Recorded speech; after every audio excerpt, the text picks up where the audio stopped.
Drum for the Song podcast. Because you got to remember, Slash had been in a working environment with the thing that worked for Guns N' Roses was obviously Izzy Stradlin. And the fans always say, well, where's Izzy?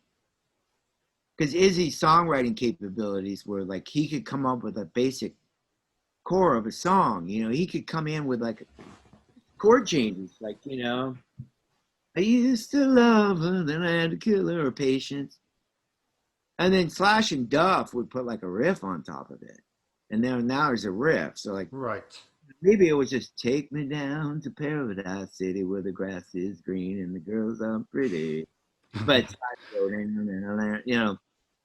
so those two and Izzy with Axl's lyric, and Izzy wrote lyrics as well. Okay. That combination of guys, that was that collective. And then when Slash went off to do the Snakepit thing, now he had me, and he was, which I was discovering my songwriting abilities.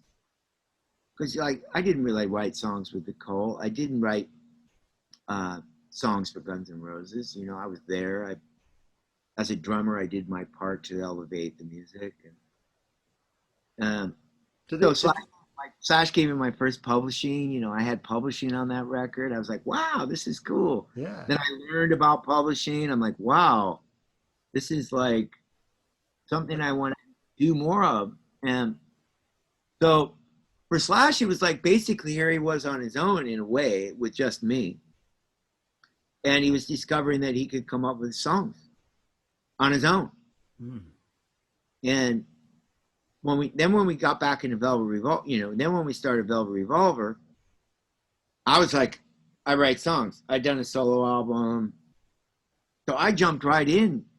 I was like, here, I got a song. What do you guys think? And they're like, oh shit, Matt's got songs, And I wrote Set Me Free. Me and Scott. Oh wow. Everyone's got publishing, but everyone knows that that was the first song, and I had the riff on the guitar. So, but the thing that worked for that band is we were all chucking in ideas. We were like, what do you think? And we try to be, it's hard when you're in a band, you got an idea and someone goes, I don't know, man. That could be like, you got to be careful because you don't want to hurt someone's feelings. Yeah, I know what you mean. It's like a weird thing. It's like, hey, I got this riff. What do you think? But I was always taught to really have an open mind about it and be like, well, let's try it. Even if at first you didn't like it. Yeah, let's try it. Yeah. I got to be honest. Slash played some stuff. I'm like, I don't know, man. Or any one of the guys, or even myself, it'd be like, maybe you'd see a look on their face. It'd be like, but we were all taught sort of like, okay, let's just try it. And then if it didn't work down the line, we kind of, it would organically move out and something better would come in. But I found that working with those guys, it was such an open environment that I started just like, I'd go home at night and I want to write more songs, Wow. So that first Velvet Revolver album, I'm an equal writer on those records. Awesome. The second one too. Good. And that gave me, as a drummer, a lot of inspiration to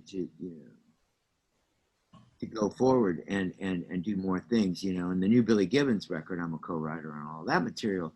And before I used to be a little bit afraid to like approach, like, how are you going to walk up to Slash and play Slash a riff? You know what I mean? Yeah, exactly. Yeah.